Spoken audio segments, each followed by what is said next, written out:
आप सभी का अनय हिंदी साहित्य क्लासेस में स्वागत है। मैं अर्चना शुक्ला अपने YouTube चैनल में आप सभी का स्वागत करती हूँ। आज हम लोग हिंदी TGT 2016 का पेपर सॉल्व करने वाले हैं। आइए देखते हैं। चूँकि अब जानते हैं कि हिंदी TGT में इंटरव्यू ख़त्म हो चुका है 2021 से, तो अब हमको जो है हिंदी को बहुत ही बारीक से पढ़ना है। एक ही पेपर में आपका सिलेक्शन फाइनल होने वाला है। तो आइए हम देखते हैं हिंदी 2016 का पेपर। देखिए, इनमें से कौन संत कवि नहीं है? इनमें से कौन संत कवि नहीं है? कबीर, सुंदरदास, तुलसीदास, मलूकदास। आप जानते हैं कि संत कवि में जो निर्गुण काव्यधारा में कबीर, सुंदर, मलूक, दादू, ये बहुत सारे कवि हैं, धर्मदास। तो इसमें आप जानते हैं तुलसी राम भक्त काव्य के हैं और तुलसी संत नहीं है, रामाश्रय काव्य के हैं। तो पहले प्रश्न का पहला उत्तर है तुलसीदास। तुलसीदास, संत तुलसीदास लिखा जाता है, लेकिन तुलसीदास संत नहीं है, रामाश्रयी शाखा के कवि हैं। ठीक है। और जो संत कवि हैं वो निर्गुण काव्यधारा के अंतर्गत जो कवि हैं वो संत कवि कहलाते थे। दूसरा है प्रश्न, राघव चेतन इनमें से किस सूफी काव्य का पात्र है? राघव चेतन इनमें से किस सूफी काव्य का पात्र है? तो मधुमालती, मृगावती, पद्मावत, चंदायन। आप जानते हैं राघव चेतन पद्मावत का पात्र है। किसका? पद्मावत का। कुतुबन द्वारा रचित ग्रंथ का नाम है मृगावती, मधुमालती, हंस जवाहिर, चंदायन। आप जानते हैं कि सूफी काव्य की पहली रचना रामचंद्र शुक्ल ने मृगावती को माना है, जो कुतुबन द्वारा रचित है। तो कुतुबन की रचना इसमें क्या है? मृगावती है। चौथा प्रश्न है, राम भक्ति शाखा में रसिकोपासना का समावेश किसने किया? रसिक कवि कौन थे राम भक्ति शाखा में? केशवदास, अग्रदास, लालदास, नाभादास। तो रसिकोपासना का समावेश अग्रदास ने किया था। इन्हें अग्रली भी कहा जाता है। अगला प्रश्न है पांचवा, मदनाष्टक के रचना या रचयिता का नाम क्या है? मदनाष्टक के रचयिता का नाम क्या है? मदनाष्टक, ये इसके रचनाकार हैं केशवदास, रसखां, रहीम और नरोत्तम दास। तो मदनाष्टक रचना के रचयिता हैं रहीम दास। छठवां प्रश्न, केशवदास को किस वर्ग में रखना समीचीन है? केशवदास को किस वर्ग में रखना समीचीन है? रीतिबद्ध कवि, रीत मुक्त कवि, रीत सिद्ध कवि, स्वच्छंदतावादी कवि। आप जानते हैं केशवदास को रामचंद्र शुक्ल ने भक्त काल में रखा है, लेकिन और कवियों के अनुसार केशवदास रीतबद्ध के अंतर्गत आते हैं। किसके अंतर्गत आते हैं केशवदास? रीतबद्ध कवि हैं। रीत मुक्त में एक कवि हैं, रीत सिद्ध में एक कवि हैं तुलसीदास, बिहारी दास। रीत सिद्ध के एकमात्र कवि। रीत मुक्त में बहुत सारे हैं, गणानंद, आलम, बोधा, ठाकुर, दुजदेव आदि। अगला प्रश्न है, शिवा बावनी के रचयिता का नाम है? शिवा बावनी, जसवंत सिंह, केशवदास, भूषण और पद्माकर। शिवा बावनी के रचयिता हैं भूषण जी। भूषण जी हैं शिवा बावनी। इन्होंने कहा है कि शिवा को बखानू या बखानू छत्रसाल को, दोनों के दरबार में रहते थे। शिवा बावनी, छत्रसाल दशक, शिवराज भूषण, ये इनकी रचना है। ठीक है। अगला प्रश्न है आठवां, भारतेंद्र युग का एक अन्य नाम है? प्रगति प्रयोग काल, जागरण सुधार काल, पुनर्जागरण काल, नव सामंत काल। आप जानते हैं भारतेंद्र युग का अन्य नाम क्या है? पुनर्जागरण काल। जागरण सुधार काल द्विवेदी युग का नाम है। ठीक है। तो भारतेंद्र युग का अन्य नाम पुनर्जागरण काल है। अगला प्रश्न है नौवां, इनमें से भारतेंद्र युगीन लेखक कौन है? इनमें से भारतेंद्र युगीन लेखक कौन है? पंडित प्रताप नारायण मिश्र, हरिऔध विद्यानिवास मिश्र, रायकृष्ण दास। भारतेंदु युगीन लेखक आप जानते हैं कौन है इसमें? प्रताप नारायण मिश्र। हरिऔध तो द्विवेदी युग के हैं। अगला प्रश्न है 10वां, तार सप्तक का प्रकाशन किस वर्ष में हुआ? तार सप्तक 1930, 1940, 1935, 1943। आप जानते हैं तार सप्तक का प्रारंभ या शुरुआत या प्रकाशन ये कब हुआ था? 43 में, 1943 में। अगला 11वां प्रश्न, इनमें से कौन सा उपन्यास यशपाल का नहीं है? यशपाल का नहीं है और नहीं पर भी विशेष ध्यान दीजिए। कभी कभी हम जल्दबाजी में प्रश्न पढ़ते हैं यशपाल का उपन्यास, फटाफट देख लिए दादा कामरेड, कब तक पुकारूं, दिव्या झूठा सच, तो आपको दिमाग में कोई या एक मार दिए। तो कौन सा नहीं है ये प्रश्न देखना है। दादा कामरेड यशपाल का ही है, दिव्या यशपाल का ही है, झूठा सच यशपाल का ही है, कब तक पुकारूं ये रांगे राघव का है, तो इसलिए कब तक पुकारूं ये यशपाल का नहीं है। अगला प्रश्न है 12वां, तीसरा सप्तक कब प्रकाशित हुआ? जानते हैं पहला सप्तक किसमें हुआ था? 1943 में, दूसरा 1951 में, तीसरा 1959 में, चौथा 1979 में। तो तीसरा सप्तक का प्रकाशन 1960, 1959, 1951, 1970। तो इसमें 1959 है, ठीक है, तीसरा सप्तक 1959। अगला 13वां प्रश्न, पुष्प की अभिलाषा नामक प्रसिद्ध कविता के रचयिता कौन है? पुष्प की अभिलाषा की रचनाकार कौन है? बालकृष्ण शर्मा नवीन, रामधारी सिंह दिनकर, माखनलाल चतुर्वेदी, राम नरेश त्रिपाठी। तो इसमें कौन से हैं? पुष्प की अभिलाषा बहुत ही महत्वपूर्ण प्रसिद्ध रचना है माखनलाल चतुर्वेदी की। अगला 14 प्रश्न है, प्रश्न नंबर 14, आधुनिक मीरा किसे कहते हैं? सुभद्रा कुमारी चौहान, मनु भंडारी, महादेवी वर्मा, उषा प्रियंवदा। आधुनिक युग की मीरा कहा जाता है महादेवी वर्मा को, आधुनिक मीरा कहा जाता है। 15वां प्रश्न, प्रकृति का सुकुमार राजकुमार किसे कहा जाता है? प्रसाद निराला बच्चन पंत, प्रसाद पंत निराला बच्चन। ये आप जानते हैं छायावादी कवियों में पंत जो है प्रकृति के कवि माने जाते हैं, कुमायूं उत्तराखंड के हैं वो, तो वो पंत प्रकृतिवादी हैं, प्रकृति पर उनकी सारी रचनाएं हैं, प्रकृति के बीच पले बड़े हुए हैं, तो पंत जो है प्रकृति के सुकुमार कवि कहे जाते हैं। 16वां प्रश्न, हिंदी खड़ी बोली का प्रथम महाकाव्य कौन सा है?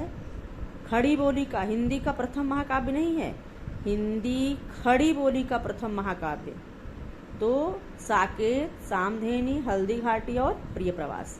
आप जानते हैं अयोध्या सिंह उपाध्याय की 1914 में प्रिय प्रवास रचना हुई थी और यह खड़ी बोली का प्रथम महाकाव्य से माना जाता है। अगला प्रश्न 17वां, कलम का सिपाही का लेखक कौन है? कलम का सिपाही प्रेमचंद्र, अमृत राय, रामविलास शर्मा, शिवरानी देवी। तो यहाँ प्रेमचंद्र से संबंधित 3 लेखक हैं। कलम का सिपाही के लेखक हैं अमृत राय, जो प्रेमचंद्र के बेटे हैं, प्रेमचंद्र के ऊपर ही ये लिखे हैं, ठीक है, जीवनी, और प्रेमचंद्र की पत्नी शिवरानी देवी, ठीक है। तो ये प्रेमचंद्र के ऊपर लिखा हुआ क्या है? जीवनी है, कलम का सिपाही अमृत राय द्वारा लिखा गया। अमृत राय प्रेमचंद्र के बेटे हैं। मुझे चांद चाहिए किस विधा की रचना है? मुझे चांद चाहिए कविता, नाटक, उपन्यास और कहानी। कविता, नाटक, कहानी, उपन्यास। आप जानते हैं सुरेंद्र वर्मा द्वारा रचित मुझे चांद चाहिए उपन्यास है, ठीक है, क्या है? उपन्यास। सारा आकाश किसकी कृति है? मनु भंडारी, राजेंद्र यादव, कमलेश्वर अज्ञेय। सारा आकाश नामक रचना राजेंद्र यादव की है और राजेंद्र यादव की पत्नी मनु भंडारी हैं। सारा आकाश इनकी क्या है? रचना है। अगला है प्रश्न 20 नंबर का प्रश्न, संशय की एक रात किस कवि की कृति है? संशय की एक रात किस कवि की कृति है? अज्ञेय, नरेंद्र शर्मा, नरेश मेहता, केसरी कुमार। संशय की एक रात नरेश मेहता की है, राम के ऊपर लिखा गया काव्य है, महाकाव्य है। संशय की एक रात नरेश मेहता की रचना। अगला प्रश्न है संशय के एक रात के बाद 21वां प्रश्न। आषाढ़ का एक दिन नामक नाटक के रचयिता है। आषाढ़ का एक दिन नाटक रचनाकार कौन है? जयशंकर प्रसाद, सुरेंद्र वर्मा, लक्ष्मी नारायण मिश्र, मोहन राकेश। आप जानते हैं बहुत महत्वपूर्ण रचना है, पूछा जाता है हर परीक्षा में लगभग। तो आषाढ़ का एक दिन नाटक के रचयिता हैं मोहन राकेश। ठीक है।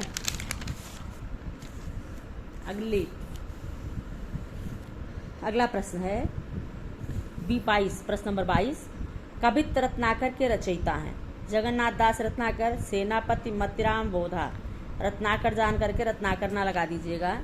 कवित्त रत्नाकर के रचयिता हैं सेनापति। सेनापति को भी रामचंद्र शुक्ल ने किसमें रखा है? भक्तकाल में रखा है। ठीक है। अगला प्रश्न, इनमें से कौन सा जोड़ा सही है? श्री संप्रदाय, मध्वाचार्य, रुद्र संप्रदाय, विष्णु स्वामी, सनकादि संप्रदाय, श्रीहित जी, राधा वल्लभ संप्रदाय, निम्बार्काचार्य। तो इसमें आप जानते हैं जोड़ा इसमें सिर्फ सही है रुद्र संप्रदाय विष्णु स्वामी की है, बाकी सब गलत है श्री से। ठीक है। अगला प्रश्न, ये फाल्स चला गया था, इसको छोड़िए। अगला देखिए 25वां नंबर। 25 प्रश्न नंबर देखिए। निर्धन के धन सी तुम आई में कौन सा अलंकार है? निर्धन के धन सी सा जहाँ तुलना की जाती है इस प्रकार से, वहां पर उपमा, रूपक, उत्प्रेक्षा, अनुप्रास। कौन सा अलंकार होगा? जहाँ किसी से किसी की तुलना की जाए, निर्धन के धन के समान, यहाँ सी मतलब समानता प्रकट किया रही है, तो यहाँ उपमा अलंकार होगा। ठीक है। प्रश्न नंबर 26। रहीमन पानी राखिए बिनु पानी सब सून, पानी गए न उबरे मोती मानुष चून। रहीमन पानी राखिए, यहाँ पानी का जहाँ पर एक शब्द से होता है बहुअर्थन का ज्ञान, वहाँ श्लेष अलंकार होता है। अलंकार तो शेष है, लेकिन यहाँ पंक्तियों में छंद का प्रयोग पूछा गया है। आइए देखते हैं। रहीमन पानी राखिए 13 और 11 का जहाँ पर होता है वहाँ दोहा होता है। तो ये 26 नंबर प्रश्न रहीमन पानी राखिए दोहा है। ठीक है। अगला 31वां प्रश्न। आगरा किस बोली का क्षेत्र है? आगरा अवधी, खड़ी बोली, ब्रज, छत्तीसगढ़ी। आगरा किस बोली का क्षेत्र है? ब्रज का। ठीक है। अगला 32। इनमें से कौन सी ध्वनि संयुक्त व्यंजन है? क्या, च, ट, औ। आप जानते हैं संयुक्त ध्वनियां जहां पर एक आधा स्वर आधा व्यंजन होता है और दूसरा पूरा व्यंजन होता है, वहां पर संयुक्त व्यंजन होते हैं। ये आप देखिए च में भी एक आधा है एक पूरा है, लेकिन ये एक ही वर्ग का है, इसलिए ये संयुक्त नहीं होगा, ये द्विग में आ जाएगा। ठीक है। संयुक्त व्यंजन क्या होगा? क्या। इनमें से कौन सा युग्म अघोष ध्वनि है? अघोष। अघोष में क्या आता है? अघोष में पहले संयुक्त व्यंजन में पहला और दूसरा वर्ण, तो यह पा और फा ये अघोष है। ठीक है। जहां पर प्राणवायु झंकृत होते हैं वो सघोष होता है, जहां प्राणवायु झंकृत नहीं होते हैं वो अघोष होता है। तो तीसरा, चौथा, पांचवा ये सघोष होते हैं संयुक्त स्पर्श व्यंजन के, और स्पर्श व्यंजन के पहला और दूसरा जो है अघोष होते हैं। मुंडा भाषा परिवार का क्षेत्र, ये भी एफ में चला गया था प्रश्न, इसको छोड़िए। अगला देखिए 35 प्रश्न नंबर। निम्न में से नीलकंठ कौन सा शब्द है? नीलकंठ रूढ़, यौगिक, योग रूढ़ और इनमें से कोई नहीं। तो इसमें जो है नीलकंठ क्या है? योग रूढ़। जहां पर बहुब्रीह अलंकार बहुब्रीह समास बनता है वहां पर रूढ़ योग रूढ़ होता है। नीलकंठ जो है भगवान शिव के लिए लगाया गया है, तो ये जहां पर दूसरा अर्थ निकलता है वहां पर योग रूढ़ होगा। निम्नलिखित में से कौन सा महाप्राण ध्वनि नहीं है? ये भी एफ चला गया था, इसमें 2 था आंसर में। अगला देखिए 37 प्रश्न, ए भी एफ था। और अशोक ने पत्र पढ़ा, एफ चला गया था। इसमें कुछ लोग कहते कर्ता कारक भी है, कुछ लोग कर्म भी है, तो इसमें दोनों माना गया था, इससे एफ चला गया था प्रश्न। अशोक ने पत्र पढ़ा, इस वाक्य में कारक, कर्ता और कर्म दोनों माना गया था, तो इसलिए इसको जो है यफ में डाल दिया गया था। इनमें से कौन सा शब्द पुल्लिंग है? डिबिया, दात्री, जीव, खटमल। इनमें से कौन सा शब्द पुल्लिंग है? डिबिया, दात्री, खटमल और जीव। तो खटमल इसमें जो है पुल्लिंग शब्द है। 40वां प्रश्न, चंद्रमुख में कौन सा समास है? द्विग, अव्ययी भाव, कर्मधारय और तत्पुरुष। जहां पर पहला विशेषण पद विशेषण होता है, दूसरा अव्यय होता है या संज्ञा होता है, वहां पर जो है कर्मधारय होता है। तो यहाँ चंद्रमा के समान मुख दिया गया है, तो कर्मधारय समास है। अगला, मैं आदर सहित नमस्कार करता हूँ, वाक्य का शुद्ध रूप क्या होगा? मैं आदर सहित नमस्कार करता हूँ। शुद्ध रूप क्या होगा? मैं नमस्कार आदर सहित करता हूँ, सादर मैं प्रणाम करता हूँ, मैं आदर पूर्ण नमस्कार करता हूँ, मैं सादर नमस्कार करता हूँ। मैं आदर सहित नमस्कार करता हूँ, वाक्य का शुद्ध रूप होगा मैं सादर नमस्कार करता हूँ, डी। प्रश्न नंबर 42, आइए देखते हैं। हर्ष शब्द का विलोम शब्द क्या होगा? हर्ष शब्द का विलोम विषाद, प्रहर्ष, खुशी, नीरव। तो हर्ष का विलोम होगा विषाद। 43 प्रश्न, जो समाचार भेजता हो के लिए एक शब्द होगा। जो समाचार भेजता हो के लिए एक शब्द होगा। संवाददाता, सूचक, प्रेषक, दूत। तो समाचार भेजने वाले को क्या कहते हैं? संवाददाता। 44 प्रश्न, एक तो दोष ही था, उस पर दूसरा दोष लग जाना। सही का सही कहावत क्या होगा? अर्ध जल गगरी छलकत जाए, हाथ कंगन को आरसी क्या। एक तो करेला दूजे नीम चढ़ा, छोटा मुंह बड़ी बात। तो एक तो करेला दूजे नीम चढ़ा, ये इसका क्या होगा? आंसर होगा। एक तो दोष ही था, उस पर दूसरा भी दोष लग जाना। 45वां प्रश्न, नैषधीय चरितम किसकी रचना है? नैषधीय चरित श्रीहर्ष की रचना है। ठीक है, तो इस वीडियो में आपको 45 प्रश्न हम दे रहे हैं। अगले वीडियो में शेष बचे हुए प्रश्न को हम देंगे। तब तक के लिए धन्यवाद। शुभ रात्रि।